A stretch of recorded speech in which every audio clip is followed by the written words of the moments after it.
Hello everyone, today I'm going to analyze the UK economy with microeconomic theories and concepts from 10 aspects, including its GDP, its inflation, labor force participation, unemployment rate, interest rate, etc. Well, let's get started. First, the GDP of the UK. Well, UK has the sixth largest economy in the world with a GDP of 3.3 US trillion dollars by 2023. And it shows big fluctuations over the 6 years because it's major policy change, political tension, and the environmental condition. Well, its GDP is impacted by many factors like the Brexit uncertainty and the impact, the COVID-19 pandemic, major industry responses, the weather conditions. It shows in 2021 and 2022, the GDP drops by 10% due to the Brexit transition and the transport storage industry. The second, inflation rate. As we can see, the inflation rate was impacted by the political tension, energy price, and the COVID-19 pandemic. And in macroeconomic theories and concepts, is impacted by the government policy, wage growth, COVID-19 pandemic, and energy prices. As we can see in the timeline, in 2022, the Russia and Ukraine war raises the gas and oil prices, which leads the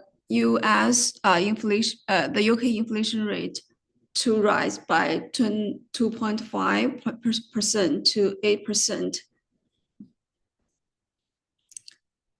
The third aspect, labor force participation. As we can see, it decreased hugely from 2020 to 2021 due to the COVID-19 pandemic. And then it rebounded in 2023, but the labor participation rate is still lower compared to the pre-pandemic period. It's impacted by many factors in macroeconomic terms, like the cohort effect in the financial wealth, COVID-19 pandemic, changes in the state pension, and job losses and decline in job opportunity. The fourth aspect, employment rate. As we can see, by 2024, the UK's unemployment rate was 4.3%. And compared to the last 5 years, its unemployment rate decreased hugely.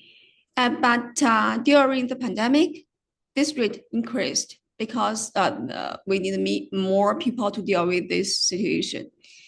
And in macroeconomic terms, is impacted by many factors like the economic growth, COVID-19 pandemic, social and regional inequality, inflation, and cost of living.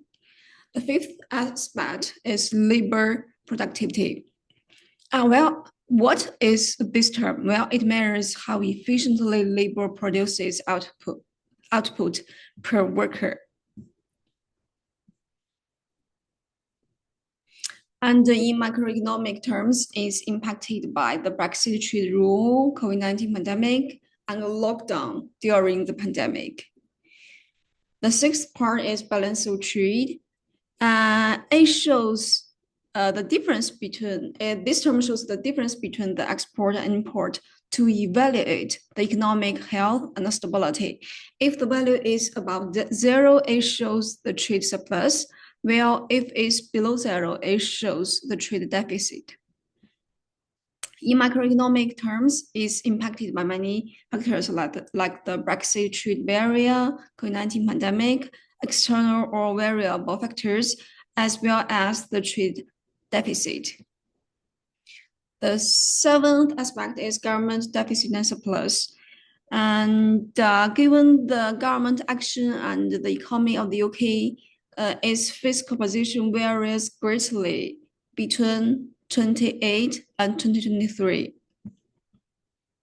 In macroeconomic terms, is impacted by many factors like the increased government spending, lower tax revenue, interest payment on national debt, as well as higher unemployment rate.